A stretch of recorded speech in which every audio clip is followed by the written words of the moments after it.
Bismillahirrahmanirrahim. Assalamualaikum warahmatullahi wabarakatuh. Alhamdulillah. Alhamdulillahilladzi hadana bi ni'matil imani wal islam wa razaqana minat thayyibat. Allahumma shalli wa sallim wa barik ala nabiyyina Muhammad wa ala alihi wa sahbihi wa sallam. Amma ba'd. Bapak, ibu-ibu, jamaah dan hadirin dan hadir Masjid Al-Fatih yang dirahmati Allah. Pertama-tama marilah kita panjatkan puja dan puji syukur kehadirat Allah Subhanahu wa taala yang telah memberikan kita nikmat iman, nikmat Islam, nikmat sehat, nikmat keluangan waktu sehingga kita bisa berada di majelis ilmu ini. Karena seringkali nikmat sehat dan nikmat keluangan waktu itu sering sekali dilupakan oleh seorang muslim. Jadi kalau Rasulullah itu bersabda ada 5 hal yang sering kali dilupakan. Yang keduanya itu yakni pertama apa?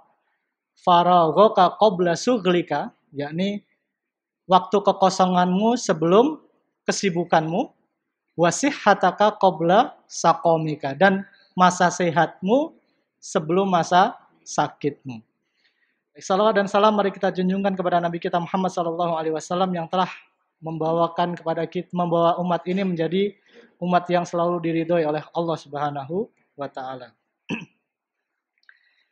Ya, mohon maaf saya izin membuka masker nggih supaya enggak rada pengap. Yes.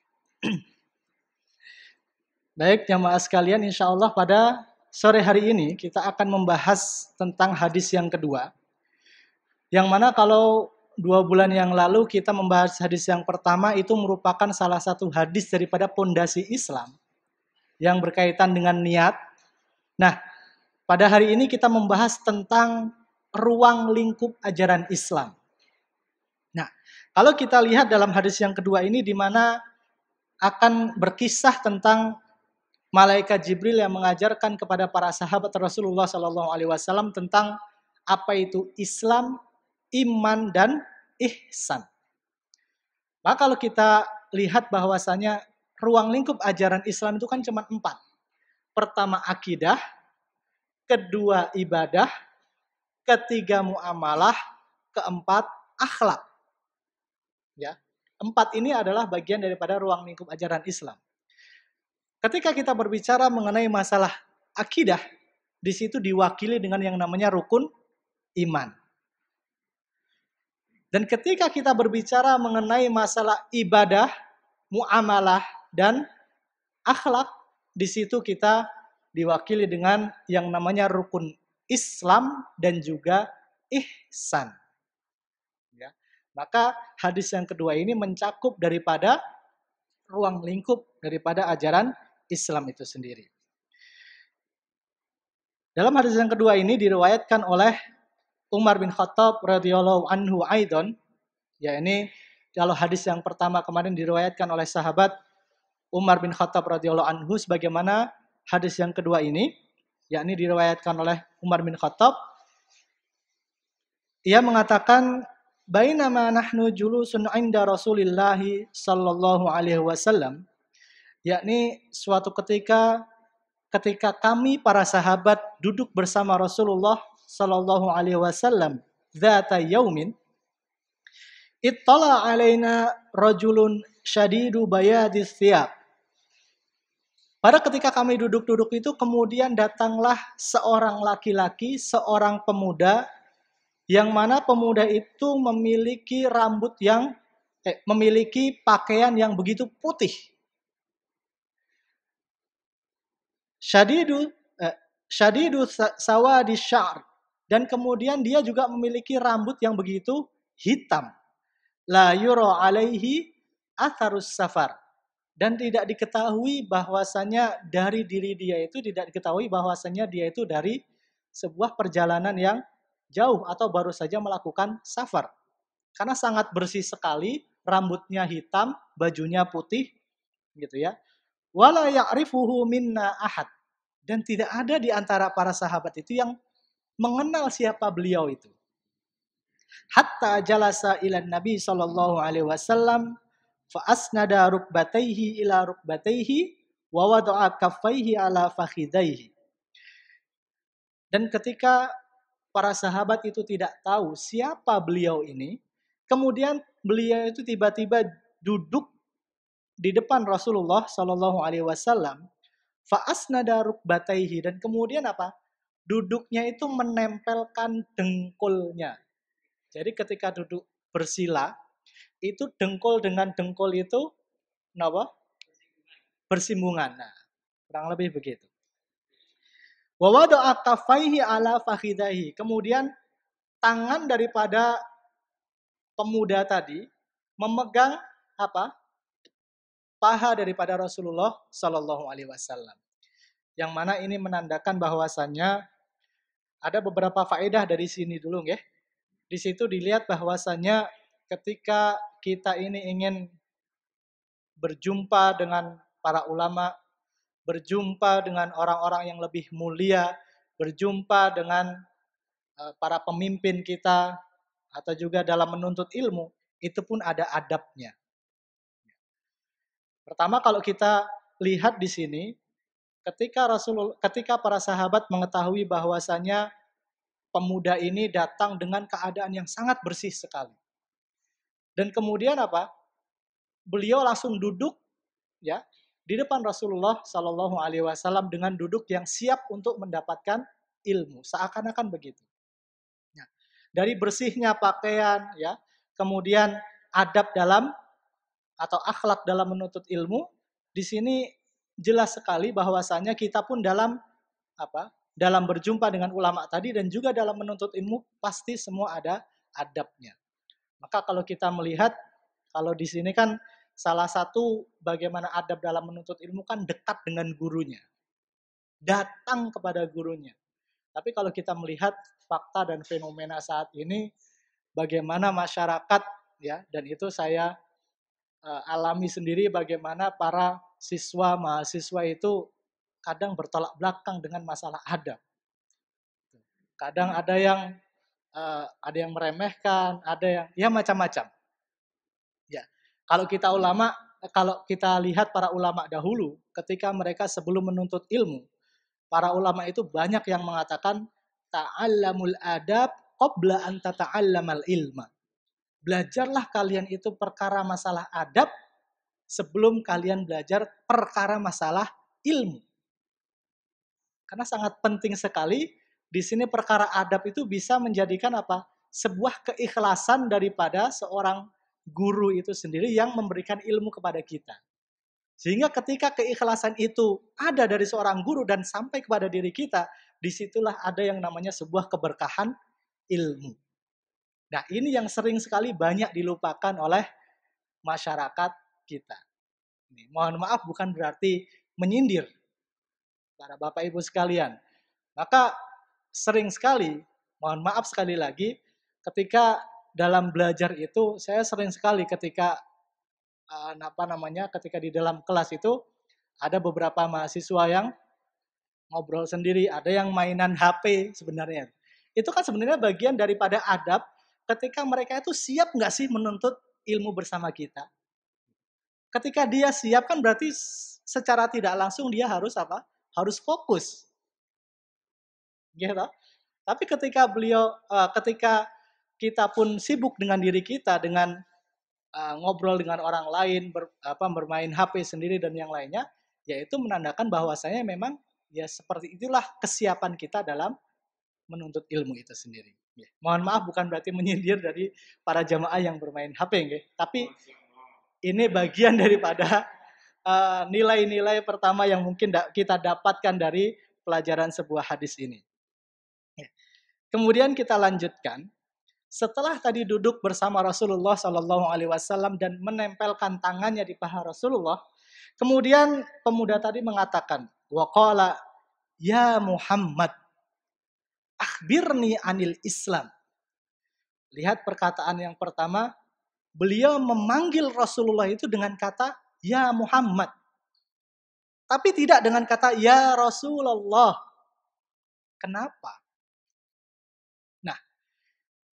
Kalau menurut daripada buku yang atau menurut Syekh Ibnu Utsaimin, dia mengatakan ketika malaikat Jibril itu sendiri, ketika pemuda tadi memanggil Rasulullah dengan kata ya Muhammad, itu menegaskan bahwasannya Muhammad itu adalah A'rabi, adalah orang Arab.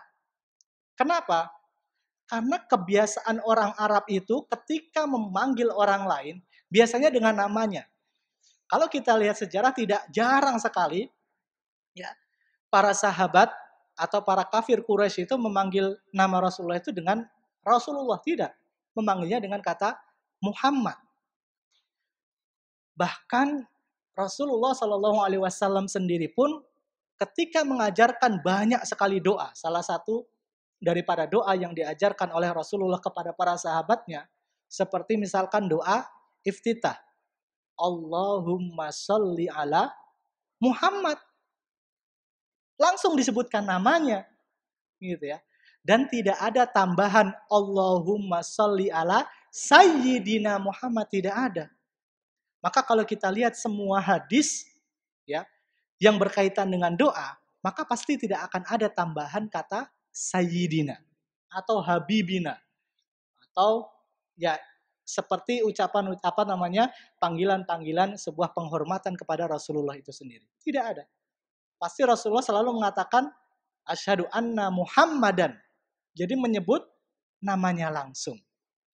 Maka dari itu, jika kita masih menambahkan kata Sayyidina, Habibina dalam setiap sholat yang kita lakukan, ya, maka harus kita perbaiki.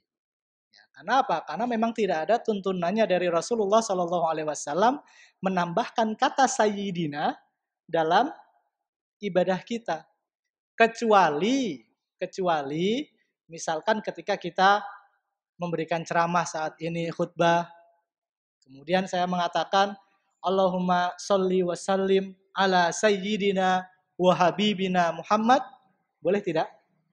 Boleh. Karena ini bukan bagian daripada ibadah. Maka ketika kita masuk ke dalam ruang lingkup ibadah, maka kita harus mengikuti tuntunan daripada apa yang dituntunkan oleh Rasulullah Sallallahu Alaihi Wasallam. Kita lanjutkan. Kemudian ketika setelah pemuda itu memanggil ya Muhammad, akhbirni anil Islam. Wahai Muhammad, beritahukanlah kepadaku tentang Islam. Apa itu Islam? Kemudian Rasulullah Shallallahu Alaihi Wasallam pun menjawab, Al-Islamu antashhada alla ilaha illallah wa anna Muhammadan Rasulullah. Itu yang pertama. Jadi ketika Rasulullah menjawab Islam itu adalah yang pertama syahadat. Asyhadu alla ilaha illallah, aku bersaksi bahwasanya tiada Tuhan yang berhak disembah selain Allah. Ini dalam hal ini perlu kita tegaskan ya, jamaah sekalian. Seringkali kita mendengar arti la ilaha illallah itu atau asyhadu alla ilaha illallah hanya berarti apa? Aku bersaksi bahwasanya tiada Tuhan selain Allah. Tapi sebenarnya kalau kita lihat daripada makna, kalau secara Arabnya itu, la ilaha illallah itu sendiri berarti la ma'buda bihaqqin illallah. Ada kata bihaqqin, di situ penegasan. Bahwasanya tiada Tuhan yang pantas dan berhak disembah selain Allah. Gitu ya. Karena banyak sekali penyelewengan daripada arti yang berbahasa Indonesia ketika hanya diartikan sebagai aku bersaksi tiada Tuhan selain Allah. Memang banyak daripada penganut agama itu mereka apa? Mengatakan bahwasanya Allah itu Tuhan mereka, tapi di satu sisi mereka apa? Mereka menyembah kepada selain Allah. Disitulah makanya perlu penegasan apa? Tidak ada yang pantas dan berhak untuk disembah. Bukan hanya pengakuan terhadap Tuhan Allah saja, tapi ada penegasan yang berhak untuk disembah. Selain kita mengatakan bahwasanya satu-satunya Tuhan itu Allah Subhanahu wa taala, kita juga menegaskan yang pantas dan berhak disembah itu hanyalah Allah Subhanahu wa taala. Kenapa? Karena orang-orang terdahulu kalau di dalam Al-Qur'an itu dikatakan bahwasanya Allahumma sholli ala Muhammad, saya lupa ayatnya, ketika dikatakan kepada orang-orang kafir itu wa idza qila lahum man khalaqas samawati wal arda fayaqulunallah. Ketika ditanyakan kepada mereka orang-orang kafir, siapakah yang menciptakan langit dan bumi? Mereka mengatakan Allah. Tapi di satu sisi mereka tidak mau menyembah kepada Allah. Gitu ya. Maka wujud daripada penekanan bihaqqin illallah yang berhak disembah hanya kepada Allah itu sangatlah penting. Bukan hanya pengakuan siapa? Tuhan yang Esa itu Allah saja, tapi juga ada penegasan apa? Penegasan yang pantas untuk disembah itu sendiri. Wa asyhadu anna Muhammadan Rasulullah, dan aku bersaksi bahwasannya Muhammad itu adalah Rasulullah, utusan Allah. Nah, di sini merupakan salah satu keyakinan Islam yang ideal terhadap Rasulullah Shallallahu Alaihi Wasallam. Di mana ketika dikatakan Muhammad dan Rasulullah, maka di situ tidak ada unsur merendahkan Rasulullah dan juga tidak ada unsur menuhankan. Jadi di tengah-tengah. Jadi menganggap Rasulullah ini hanyalah manusia biasa, tapi beliau itu memiliki kelebihan. Apa? Beliau itu adalah seorang Rasul. Di situ kelebihannya. Nah, maka ketika kita mengetahui bahwasannya Muhammad adalah Rasulullah, utusan Allah, maka tidak boleh kita mengkultuskan Nabi Muhammad. Dalam konteks mengkultuskan di sini termasuk bertawasul kepada Nabi Muhammad. Karena kalau kita lihat Bapak Ibu sekalian, melihat praktek yang terjadi di masyarakat, kalau Bapak Ibu sekalian pernah melakukan ibadah umrah atau haji, banyak sekali para jamaah haji itu yang bertawasul, ya, yang mengambil berkah dari tempat-tempat Rasulullah atau dari makam Rasulullah. Pernah saya sebuah pengalaman ketika itu saya diminta untuk menjadi salah satu yang bekerja di Hay'ah Al-Amru bil Ma'ruf wan Nahyi 'anil Munkar, salah satu bukan yayasan, ya salah satu instansi di sana, di mana kemudian saya ditugaskan di dalam Masjid Nabawi untuk mendakwahkan tentang ajaran Islam yang benar, tugasnya di daerah Raudhah dan makam Rasulullah Shallallahu Alaihi Wasallam. Saya melihat banyak sekali orang-orang itu mengambil berkah dari tempat-tempat apa yang ditinggalkan Rasulullah. Misalkan dari mihrab Rasulullah, banyak di antara mereka yang mengambil kopiahnya kemudian mengelap-ngelap kopiahnya ke mihrab, ngelap-ngelap kopiahnya ke ke tempat khotib itu, ke tempat khotib Rasulullah atau bahkan ke makam Rasulullah. Padahal makamnya di dalam bukan di luar. Tapi yang dilap itu kerangkengnya itu kurang lebih. Bahkan ini Bapak Ibu sekalian, saya pernah dikasih uang segepok. Itu kurang lebih lebih dari 10 juta. Sehingga beliau mengatakan ini untuk yang jaga makam Rasulullah. Saya bilang ya untuk apa ketika itu. Ini pengalaman pribadi ketika saya diberi kesempatan untuk menuntut ilmu di kota Madinah. Dan ketika itu kebetulan diminta untuk bekerja sama dengan salah satu instansi di Madinah itu sendiri. Itu sampai seperti itu. Jadi konsep bertawasul ya kepada Rasulullah itu cukup dengan hanya bersolawat kepada Rasulullah. Allahumma sholli ala Muhammad wa ala ali Muhammad. Itu sebenarnya cukup. Ya, itu merupakan salah satu tawasul kita dan bahkan merupakan salah satu adab dalam berdoa. Salah satu adab dalam berdoa itu paling tidak kita memulainya dengan sholawat, membukanya dengan sholawat dan mengakhirinya dengan sholawat. Itu adab dalam berdoa dan itu salah satu contoh bagaimana kita bertawasul yang benar kepada Rasulullah. Ya, bukan dengan berbagai macam pujian, maksudnya sholawatan yang mungkin berlebihan, karena ada beberapa sholawat juga yang kita ketahui kalau kita pahami maknanya dari secara bahasa Arabnya, itu mungkin ada yang bertentangan dengan ajaran Islam. Bahkan di antara sholawat itu ada yang mengangkat derajat Rasulullah seakan-akan derajatnya itu seperti Tuhan. Jadi ada beberapa sholawat yang seperti itu.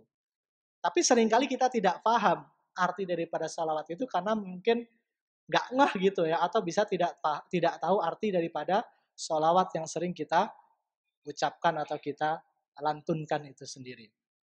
Nah, ini bagaimana sebuah keyakinan kita terhadap Rasulullah Shallallahu Alaihi Wasallam yang mana kita tidak boleh mengkultuskannya, apalagi menuhankannya. Ya, kita hanya boleh menganggap beliau adalah manusia biasa yang diberi kelebihan oleh Allah, dipilih oleh Allah untuk menjadi utusan Allah Subhanahu wa Ta'ala. Maka dengan kelebihan itulah ya, di mana Rasulullah Shallallahu Alaihi Wasallam mendapatkan kelebihan dengan ajaran Islam. Maka kalau kita lihat ajaran Islam itu kan universal, Bapak Ibu sekalian. Universal di sini untuk seluruh umat manusia, bukan hanya kepada orang-orang Arab saja. Meskipun Rasulullah diturunkan di negeri Arab. Jadi bahkan jin dan manusia sekalipun ya, itu wajib yang namanya mengimani apa? Mengimani kerasulan Nabi Muhammad sallallahu alaihi wasallam. Gitu ya. Dari syahadat tadi wa asyhadu anna Muhammad Rasulullah ya, jin dan manusia pun wajib untuk mengimani apa? Kerasulan Rasulullah sallallahu alaihi wasallam. Nah, itu menjadi sebuah akidah bagi seorang muslim itu sendiri. Kita lanjutkan Bapak Ibu sekalian. Sebelum kita lanjut di sini, pemuda tadi yang pertama kali menanyakan tentang masalah Islam. Tapi tidak pertama kali menanyakan masalah iman. Kenapa kok dia tanyakan Islam dulu, baru yang kedua nanti perkara masalah iman? Karena perlu kita ketahui semua, tidak semua orang yang berislam itu beriman. Tidak semua orang yang berislam itu beriman. Kenapa? Karena yang namanya iman itu butuh sebuah pembuktian. Kalau di dalam surat Al-Hujurat, Allah Subhanahu wa Ta'ala mengkisahkan tentang orang-orang A'rabi, orang-orang Badui. Wa qalatil a'rabu amanna. Orang-orang Arab Badui itu mengatakan, "Ya Muhammad, kami telah beriman." Amanna. Kemudian Allah menurunkan firman-Nya apa? Allah menurunkan firman-Nya kepada Rasulullah sallallahu alaihi wasallam untuk menjawab mereka. Allah mengatakan apa? Qul lam tu'minu. Katakanlah kepada mereka wahai Muhammad, engkau itu belum beriman. Walakin qulu aslamna. Akan tetapi katakanlah kepada mereka, kamu itu baru berislam. Tapi belum beriman. Gitu ya. Karena kalau kita lihat nanti definisi iman, itu adalah at-tasdiqu bil qalbi, kita harus yakin dengan hati kita, ya, kebesaran Allah, ya, kerasulan Rasulullah, dan keimanan yang lain. Wal iqraru bil lisan, maka konsep yang namanya iman itu harus diucapkan dengan lisan. Maka syahadat itu tidak boleh kalau tidak diucapkan, Bapak Ibu sekalian. Ya. Salah satu orang itu bersyahadat harus mengucapkan asyhadu alla ilaha illallah, baik dengan hatinya ataupun dengan ucapannya, maka tidak boleh dibatin. Nah, yang terakhir di sinilah yang merupakan sebuah pembuktian. Jadi at-tasdiqu bil qalbi wal iqraru bil lisan wal amalu bil jawarih. Dan kemudian dipraktekkan dengan al-jawarih. Al-jawarih anggota badan. Maksudnya apa? Kita orang yang beriman itu harus bisa mempraktekkan. Kalau benar dia beriman kepada Allah, benar dia beriman kepada Rasulullah Shallallahu Alaihi Wasallam, maka harus dibuktikan dengan praktek apa? Dengan melakukan prakteknya dengan anggota badannya. Dengan apa? Sholat, puasa, yang menjadi bagian daripada rukun Islam. Disitulah baru dikatakan orang yang beriman. beriman. Kalau dia tidak bisa membuktikan dengan ibadah-ibadah yang dia lakukan, ya pendekatannya kepada Allah itu sendiri, maka dia belum dikatakan sebagai orang yang beriman. Tapi baru orang yang berislam. Kemudian selanjutnya, menjadi rukun Islam yang kedua, di sini dikatakan watuqimas shalah, dan mendirikan sholat. Maka sholat itu menjadi salah satu perintah yang pertama dalam syariat Islam. Meskipun syahadat yang pertama, ya, karena menjadi salah satu syarat masuk Islam adalah syahadat. Tapi perintah amal sholat yang pertama adalah sholat. Bahkan sebagian besar ulama mengatakan orang yang meninggalkan sholat itu sungguh telah kafir. Itu banyak hadis yang mengatakan itu. Salah satunya adalah sabda Rasulullah SAW yang mengatakan, qala Rasulullah SAW, inna awwalu ma yuhasabu bihil abdu yaumal qiyamati as-shalah. Faman tarakaha faqad kafar. Sesungguhnya hal pertama kali yang akan dihisap oleh Allah Subhanahu wa taala di akhirat nanti adalah perkara masalah salat. Maka barang siapa yang meninggalkan salat, maka sungguh dia telah kafir. Nah, tapi kan menjadi sebuah pertanyaan besar. Apakah orang yang kemudian dengan sengaja meninggalkan salat sekali dua kali kemudian dikatakan kafir? Apakah kemudian orang yang tidak sholat Jumat misalkan, ya, seorang pemuda laki-laki tidak datang sholat Jumat, rokokan di samping masjid misalkan. Apakah kemudian kita menuduh dia sebagai, kafir? Apakah dia kafir atau tidak kira-kira? Bapak Ibu sekalian. Nah, ini yang harus kita perhatikan. Ketika kita menjudge atau menuduh atau menghakimi seseorang dengan sebuah kekafiran, maka paling tidak kita itu harus ada yang namanya iqamatul hujjah atau tabayun. Harus kita itu tabayun atau iqamatul hujjah itu apa bahasa Indonesia? Harus menetapkan sebuah alasan yang jelas, yang pasti. Kenapa kok dia itu kafir, misalkan. Bisa jadi ketika orang itu tidak sholat, mungkin karena malas, mungkin imannya sedang turun. Karena yang namanya iman tuh yazid wa yangkus. Iman itu kadang naik, kadang turun. Yazidu bit ta'ati, ketika iman itu naik, maka itu akan bertambah ketaatannya kepada Allah. Wa yangkusu bil ma'siyah. Ketika iman itu turun, maka itu akan cenderung orang itu berbuat maksiat. Maka salah satu maksiat yang dilakukan ketika orang itu imannya turun adalah apa? Adalah ketika dia tidak melakukan sholat. Orang yang nggak sholat kan dihukumi berbuat maksiat. Karena sholat itu merupakan sebuah kewajiban bagi seorang muslim.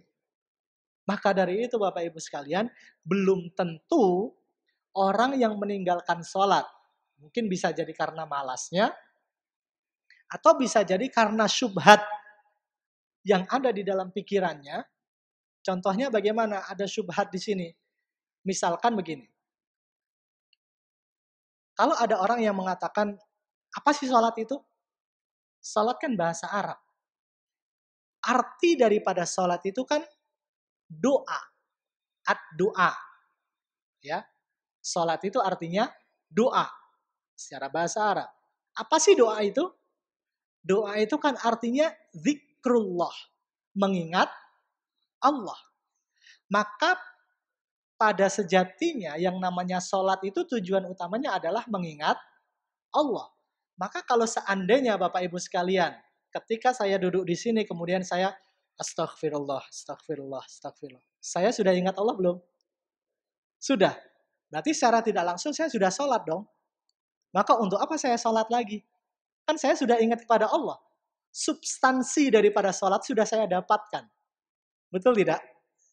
Nah, ini salah satu contoh bagaimana sebenarnya ada syubhat di dalam konsep pikiran dia.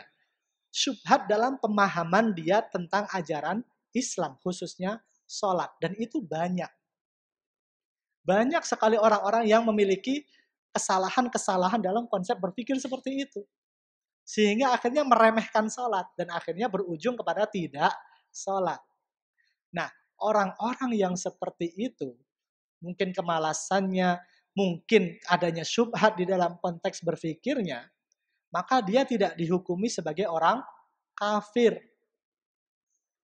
Tapi dia dihukumi sebagai orang yang berbuat dosa besar. Itu ya Bapak Ibu sekalian. Nah, dosa besar itu seperti apa? Berarti bisa dihukumi seperti orang yang fasik kalau dia melakukan secara terus menerus. Jadi kalau kita lihat tingkatan, mungkin bisa dikatakan tingkatan dosa dalam Islam, itu yang pertama adalah zolim. Zolim itu tidak menempatkan sesuatu pada tempatnya. Gitu. Ketika seseorang berbuat zolim secara terus menerus, baik zolim terhadap diri sendiri, kalau sholat kan berarti zolim sama diri sendiri, karena itu kewajiban diri kita. Toh. Belum lagi dia zolim terhadap orang lain, mencuri dan dilakukan terus menerus, berarti kan berdosa besar yang dia lakukan secara terus menerus. Maka tingkatannya itu menjadi yang namanya fasik. Dari zolim menjadi fasik. Kenapa? Karena arti fasik ini adalah melakukan dosa besar secara terus-menerus. Nah, ketika orang itu sudah fasik, maka bisa kembali naik loh derajatnya itu. Menjadi apa? Menjadi munafik. Dan orang munafik tidak akan pernah masuk ke dalam surga. Innal munafikina fid darkil asfali minan nar. Sesungguhnya orang-orang munafik itu akan berada di neraka jahanam yang paling bawah. Dan mereka kekal di dalamnya. Nah, orang munafik ini bisa menjadi munafik ketika dia melakukan apa? Dosa besar atau kefasikan yang terus-menerus. Udah tahu itu dosa besar, ya, tapi terus dia lakukan terus-menerus. Sehingga apa yang terjadi? Yang terjadi adalah khatamallahu ala qulubihim wa ala sam'ihim wa ala absarihim gishaw. Bisa jadi Allah itu menutup mata dia, menutup hati dia, menutup pendengaran dia dari sebuah kebenaran. Dari sebuah cahaya Islam. Sehingga dia tidak lagi meyakini sholat itu wajib. Maka ketika dia meyakini bahwasanya sholat itu tidak lagi wajib bagi dirinya, maka ketika itu bisa jadi dia menjadi orang munafik. Dia bersahadat tapi tidak meyakini sholat wajib. Berarti kan munafik. Orang bermuka dua. Betul tidak Bapak Ibu sekalian? Orang munafik itu kan orang bermuka dua, menampakkan keislaman, tapi di satu sisi dia tidak mengakui yang menjadi kewajibannya. Nah, ini kurang lebih tingkatannya begitu. Maka orang yang sudah munafik itu sendiri, derajatnya sama dengan orang kafir. Karena dia dihukumi murtad. Kenapa? Ya karena orang munafik sendiri tidak akan pernah masuk surga. Nah, ini perkara masalah sholat. Ketika orang itu secara terus-menerus meninggalkan sholat, mungkin tidak masalah. Tapi ketika dia sudah meyakini sholat itu tidak wajib bagi dirinya, nah, maka dia bisa naik derajatnya menjadi orang munafik. Disitulah yang dikatakan faman tarokaha faqad kafar. Maka barang siapa yang meninggalkan sholat, maka sungguh dia telah kafir. Ya, ketika dia meyakini sholat itu tidak wajib lagi bagi dirinya. Itu nih Bapak Ibu sekalian. Ini perkara masalah sholat. Kemudian yang ketiga, watu tiyaz zakah. Dan memberikan zakat. Nah, ini perkara ketiga yang menjadi kewajiban bagi seorang muslim, ya, dalam apa? Dalam memberikan sebagian hartanya kepada orang lain. Dan ini syaratnya adalah bagi yang mampu. Maka kalau tidak mampu apa? Maka dia tidak wajib zakat. Kalau selama hidupnya toh dia mohon maaf, selama hidupnya orang itu miskin terus, fakir terus, kira-kira bisa berzakat tidak? Tidak. Berarti dia termasuk orang-orang yang terbebas dari kewajiban zakat. Tapi jangan salah, banyak juga orang-orang yang diberi kelebihan dari Allah berupa rezeki, tapi seringkali dia itu tidak mensyukuri nikmat itu sendiri. Akhirnya apa? Seringkali menganggap dirinya terus miskin. Ini yang terjadi. Jadi seringkali saya sampaikan mengenai perkara masalah zakat itu sendiri. Orang kaya yang muzaki, yang wajib zakat seringkali tidak merasa dirinya wajib berzakat. Orang yang mustahik, dalam hal ini seringkali orang fakir dan miskin, merasa dirinya zakat itu dicari-cari. Bahkan kalau bisa jadi dia itu mungkin merasa dirinya mampu, seakan-akan dia tidak memampukan dirinya, sehingga mencari yang namanya zakat. Apa yang terjadi ketika tetangganya mendapat zakat, dia akan bertanya, kok aku raih untuk zakat? Betul tidak? Ini yang terjadi di masyarakat kita. Ketika tetangganya mendapat zakat dan kita nggak mendapat, berarti kan kita dipandang mampu oleh orang lain. Harusnya kan kita bangga, oh alhamdulillah berarti orang memandang saya mampu. Tapi yang terjadi kebalikannya. Bukannya dalam konteks berpikir seperti itu, tapi malah mengatakan, kok aku raih untuk zakat? Kok saya nggak dapat zakat? Berarti kan secara tidak langsung dia memiskinkan dirinya sendiri. Dan ini yang terjadi, ya, yang terjadi pada masyarakat kita. Ya, Bapak Ibu sekalian. Baik, ini adzan Isya jam berapa nih? Nih, setengahnya aja belum ini hadis ini. Berapa? 7 menit lagi. Ini mau kita buka sesi tanya jawab atau pripun kira-kira? Tinggal 7 menit atau lanjut? Lanjut saja. Baik. Kita lanjutkan. Baik. Watasumar Ramadan. Dan ini adalah hal yang keempat menjadi rukun Islam. Apa sih sebenarnya puasa itu? Puasa itu adalah imsak, menahan diri. Ya. Menahan diri daripada apa? Makan dan minum, menahan diri daripada hawa nafsu. Konteksnya puasa itu seperti itu. Sehingga kalau dalam Ramadan itu bukan hanya menahan diri untuk tidak makan dan minum dari setelah subuh sampai maghrib, tapi juga diperintahkan untuk menahan nafsu. Karena konteks puasa dalam hadis yang lain Rasulullah Shallallahu Alaihi Wasallam apa? Ketika memerintahkan para pemuda-pemudi itu untuk menikah, Rasulullah kan dalam sebuah hadis mengatakan begini, manis tato aminkumul ba'a falyatazawwaj. Wahai para pemuda-pemudi, barang siapa yang di antara kalian bisa melakukan ba'a itu adalah, mohon maaf, mungkin hubungan seksual itu sendiri. Falyatazawwaj, maka hendaklah mereka melakukan pernikahan. Fa innahu aghaddu lil basari, sesungguhnya itu adalah bisa menundukkan pandangan dan apa? Menjaga kemaluan. Dalam hal ini, dalam hadis itu dikatakan bahwasanya kalau kita tidak bisa menikah, maka hendaklah dia itu apa? Berpuasa. Tujuannya apa? Untuk menekan hawa nafsu itu sendiri. Supaya dia tidak terjerumus ke dalam sebuah kemaksiatan. Nah, ini dalam konteks berpuasa. Tapi juga banyak sekali memang fakta-fakta atau kasus-kasus yang berkaitan dengan puasa di sekitar kita.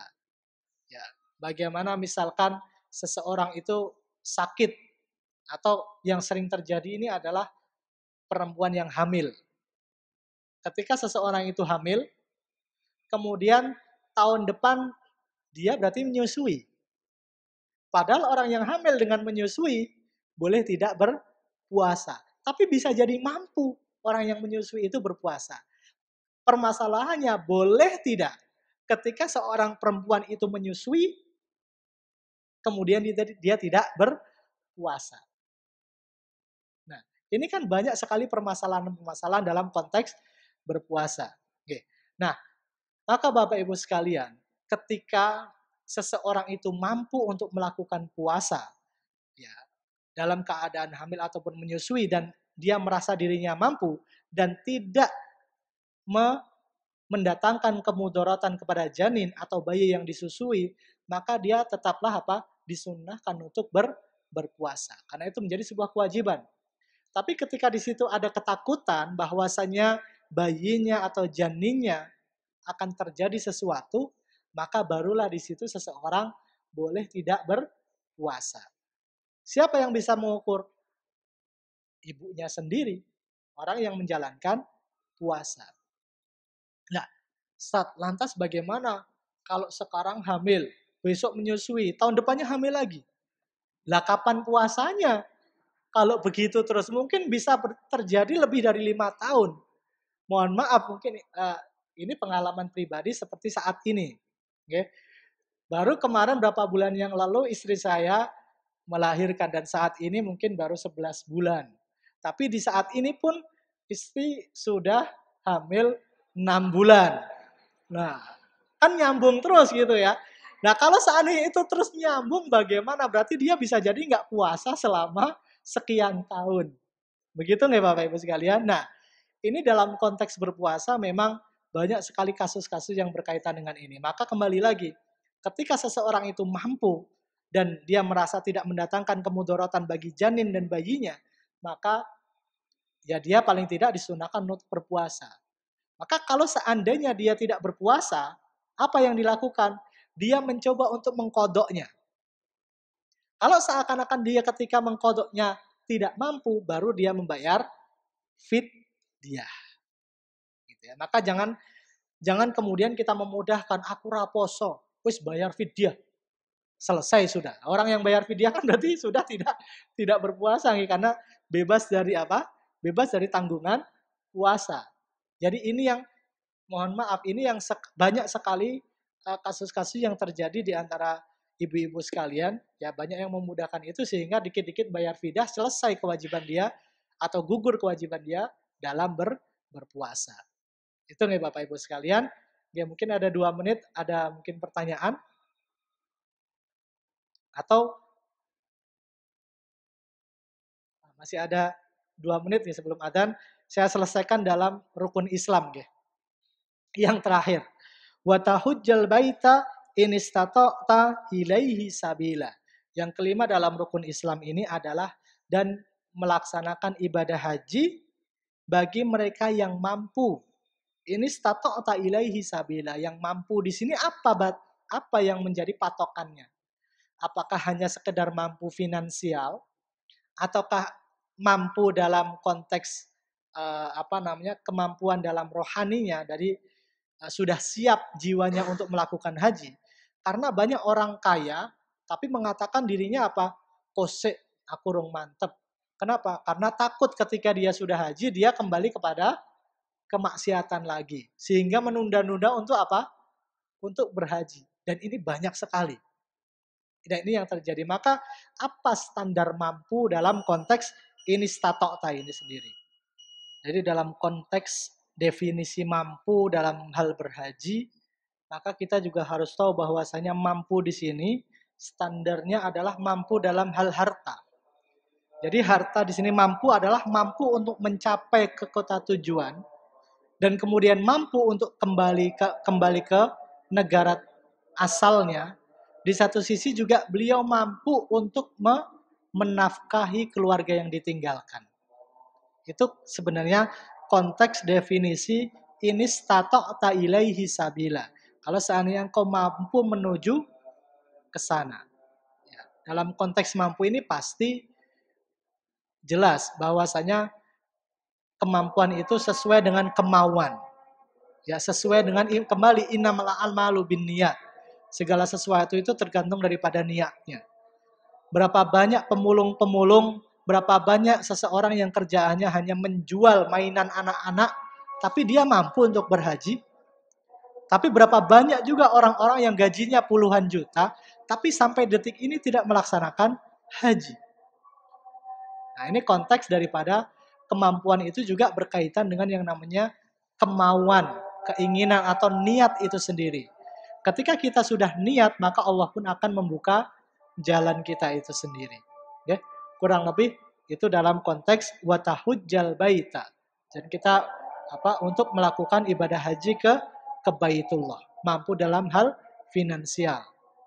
Tapi kalaupun mampu dalam hal kejiwaan atau rohani, seringkali kalau orang itu kenapa kok menunda-nunda? Karena seringkali ketika orang itu pergi ke sana, kemudian balik lagi ke Indonesia, dia merasa malu kalau seandainya dia tidak ada perubahan. Itu yang sering terjadi kenapa orang itu menunda haji. Gitu ya. Seharusnya kan ketika orang sudah berhaji, ketika pulang, justru disitulah yang namanya hajjul mabrur haji yang mabrur itu ketika adanya sebuah perubahan menjadi manusia yang lebih baik lagi dari yang sebelumnya. Bukan malah kita menunda-nunda lah, karena kita tidak tahu kapan yang namanya ajal itu menjemput kita. Nah, sampai kapan kita mau menunda-nunda? Nah, itu bagi orang yang mampu. Maka bagi orang yang mungkin belum mampu, maka kembali lagi harus kita kuatkan niat kita. Ya, jadi kalau Allah itu mengatakan, Allahumma shalli ala Muhammad, Allahumma shalli, saya lupa ayatnya, apa, jahadafina lanahdiyannahum subulana. Allahumma shalli ala Muhammad. Saya lupa. Barang siapa yang mereka itu sudah berjihad untuk apa? Tujuannya untuk menjalankan perintah Allah, ya.